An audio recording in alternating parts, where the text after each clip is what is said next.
Our topic is attempting of question paper. Step number 2, reading of question paper. Generally, our students read the whole question paper. But in my point of view, I will give advice on please don't read the whole question paper and don't inquire the number of questions from other students. Our students ask the other students how many questions you have known.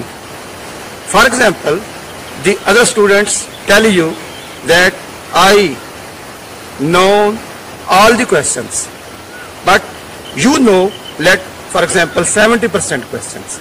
Then your mind will be confused and you try to think about it. Therefore, please don't read the whole question paper and don't inquire the number of questions from the other students. Why? What is the reason behind it?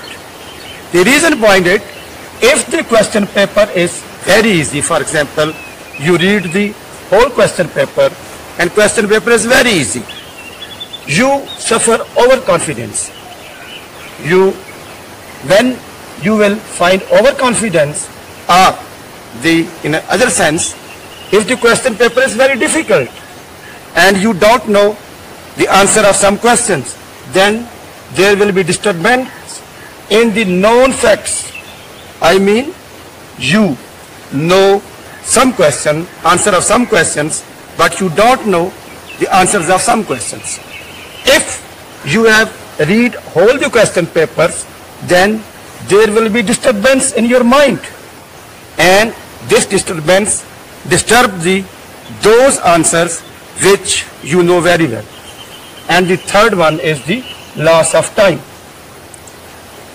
The arguments of these are two types. One is the common views. What is our common view? Why should we do not read the whole question paper?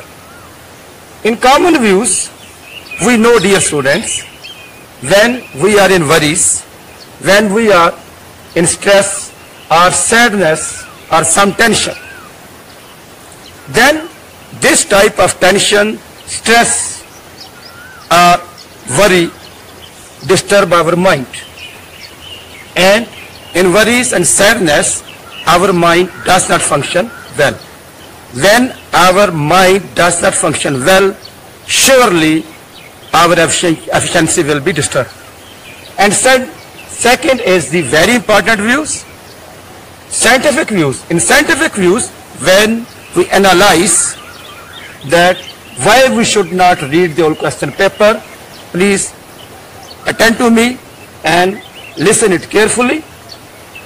When you study the whole question paper, your question paper is out of whole syllabus, out of whole course. And when you will study or read the whole question paper, surely you will think, you will recall and retention all the concepts which are given in your question paper. And when you will think about it, all the concepts will not come in your mind at the same time. And when they do not come in your mind, it creates worry, tension and stress in your mind. And the burden of concepts you are recalling, you are retending, the burden of concepts, tension and stress create complexity of nerve impulses. You know, in biology, our mind, the message we are complaying, it is in the form of nerve impulses. And it creates complexity in nerve impulses, which decreases the function and efficiency of neurons, which are the nerve cells, which are the cells of mind, which are working. So when there will be disturbance in the efficiency of neurons, surely your paper will be disturbed. And if you read whole the question papers, what will be consequences of that one? The consequences are you will do careless mistakes because your mind is not calm, and you will also do unexpected mistakes.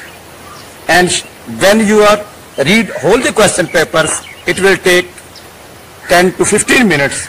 There will be loss of time, and at the end you will loss of 10 to 20% marks.